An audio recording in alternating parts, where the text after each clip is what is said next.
Ulia Interpretazio Zentroan abiakutxa mota desberdinen gaineko erakusteke-eta antolatu dute, ikusteko oso politak eta erabilgarriak ere bai, hegaztiei babesleku eta ugalketarako lekuak baitira. Noiz arte dago ikusgai, Joseba Elorza?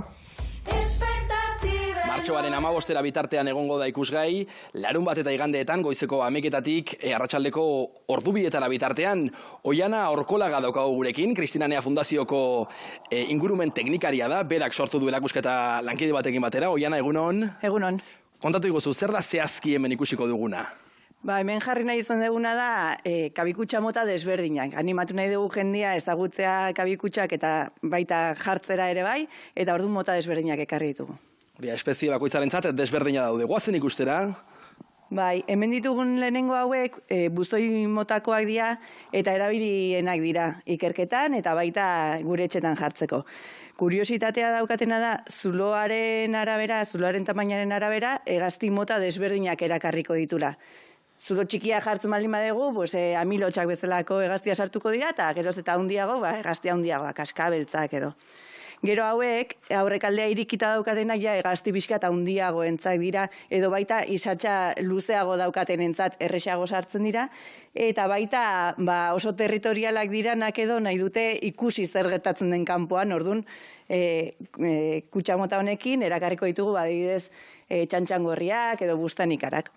Gero hemen, handixago badaukagu.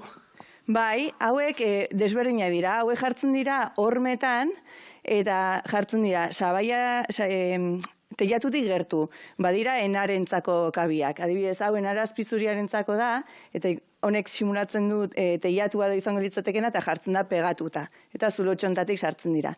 Oso ondo, gero hemen, hau zer da, ontzarena edo? Ez, hau urubiarentzat. Baina, etzea urruti ibili, antzekoak dira. Hauek, kuriositatea edo da, Donostiko parketan jendeak ikusten ditu eta asko galdetzen digute. Arantzadi Zientzia Elkartetik ikerketa batentzako jarri zituzten, eta horrela jakin dezakete zenbat urubi bizi diren gure parketan, eta baita beraien ohiturak asko mugitzen badira alde batetik bestera, edo. Gainera esan diazu, arantzadik utzitako abiakutxak direla, ez da? Hemengo asko arantzadik utzi dizkigu. Beste batzu gurea dira, baina beraiei esker osatu ahal izan dugu erakusketa. Eta hemen kontra jarri dugu, hemen daukagun hegazti txikienetariko batena, txepetxarena, kasu honetan ikusiko dezute gehiago imitatzen dula naturan daukan forma. Hor dakazutena da benetazko abi bat, eta honek imitatzen du horren forma.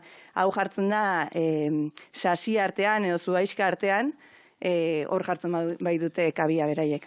Oiana, lehen komentatzen zenidan, azken urteetan zaildu egintzaiela hegaztiei abiakutxak euren kabuz egitea, ez da? Hori da, aipatzen genuen bezala, geroz eta naiz eta zuhaitzak egon, geroz eta sasi gutxiago daukagu gure berdeguneetan, zuhaixka gutxiago ere bai, eta orduan toki gutxiago daukate beraien abiak egiteko. Gure helburua da, toki horiek berreskuratzea edo toki seguruak eskaintzea. Eta abiak egitelakoan zer hartu behar dugu kontuan? Hor ikusten dugu aholkuak eta materialak. Batez ere ez duguna nahi da kabikutxa trampa batean bihurtzea hegaztintzako. Orduan oso garrantzitsua da material egokiak erabiltzea, egur sendoak eta kanpoan iraungo dutenak, hegaztiak kabia egiten ari direnean ez desegiteko eta ez erortzeko. Neguko agendan gure ideia da tailertxo bat ateatza familiekin egiteko eta gero kabikutxa horiek hemen inguruan edo erabilia izateko. Oso ondo, Oiana, eskerrik asko gurekin izateagatik. Zuei.